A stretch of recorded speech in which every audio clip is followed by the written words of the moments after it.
¿qué entendemos por discalculia? Pues bueno, según clasifica el DSM-5, es un trastorno específico del aprendizaje en el que se presentan dificultades en las capacidades aritméticas y matemáticas. Es verdad que hay un correlato fisiológico a nivel del lóbulo parietal que promueve estas dificultades a nivel pues, de las operaciones matemáticas, de la suma, la resta, la multiplicación. Un poco consiste en eso. ¿Y el porcentaje de población en edad infantil a la que afecta? Sí, pues se estima que en torno al 3-6% de la población infantil puede sufrir este tipo de trastorno. ¿Nos podrías especificar un poquito qué dificultades pudieran presentar los alumnos, alumnas que tienen este trastorno? La discalculia.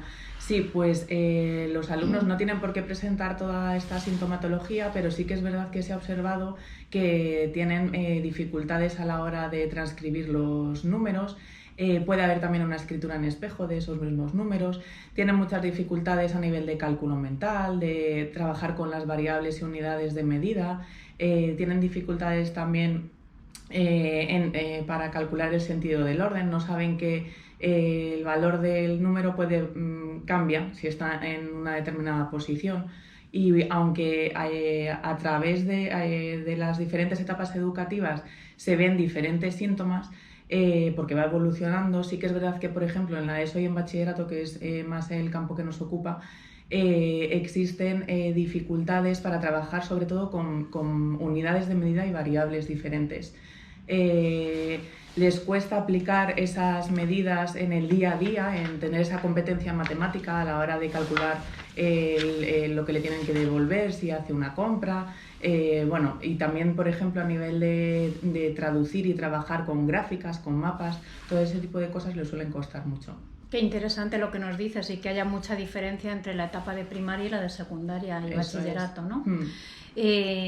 Ahora ya, una vez visto esto y viendo, ¿no?, las distintas casuísticas que puede haber o trastornos que pudieran manifestar los alumnos, alumnas, ¿qué orientaciones darías al profesorado? Pues bueno, sobre todo, esto a nivel general, ¿no? A partir de la competencia curricular del alumno y de los intereses del alumnado, ¿no? Para que se le haga más motivante el aprendizaje.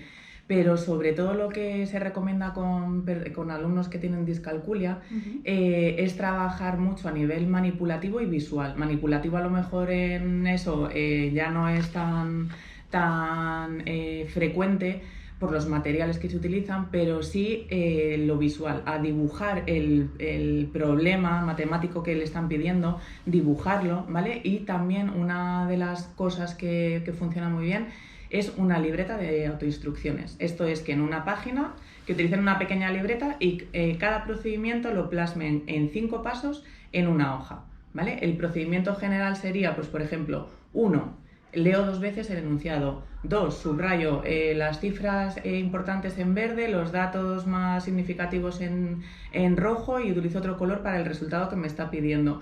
3, dibujo el problema. 4, lo resuelvo y 5, repaso, ¿vale? Y entonces, con cada procedimiento matemático o fórmula matemática que se esté utilizando, utilizar una hoja para cada uno de ellos y que esa libreta esté presente tanto en clase, pero luego también en casa, ¿vale? Para trabajarlo también con la familia.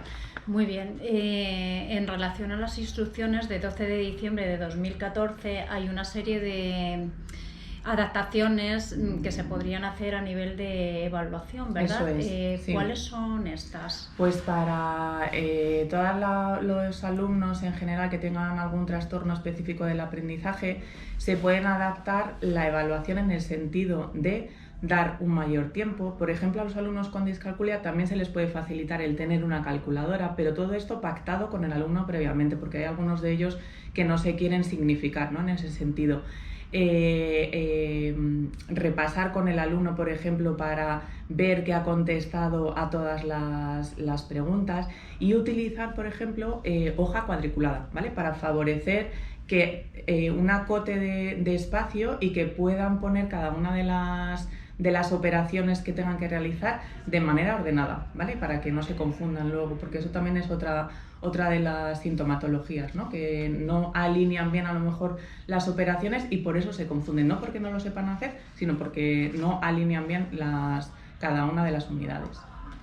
Muy bien, Laura. ¿Y alguna cosa más que añadirías de cara a las Pues, familias, por sí, ejemplo? por ejemplo, de cara a las familias, trabajar también esa competencia matemática de la que hablábamos antes en el día a día, ¿no? Pues dejarle que vaya a la compra para que pueda estimar un poco lo que le tienen que devolver, con cuánto paga, todo ese tipo de cosas. Por ejemplo, las recetas de cocina que se trabaja con unidades de medida y con números, pues también es una buena estrategia para trabajar esa competencia matemática. En ese sentido, bueno, pues hay pequeñas cosas que se pueden hacer desde las familias. Muy bien, pues muchísimas gracias, Laura. Un placer.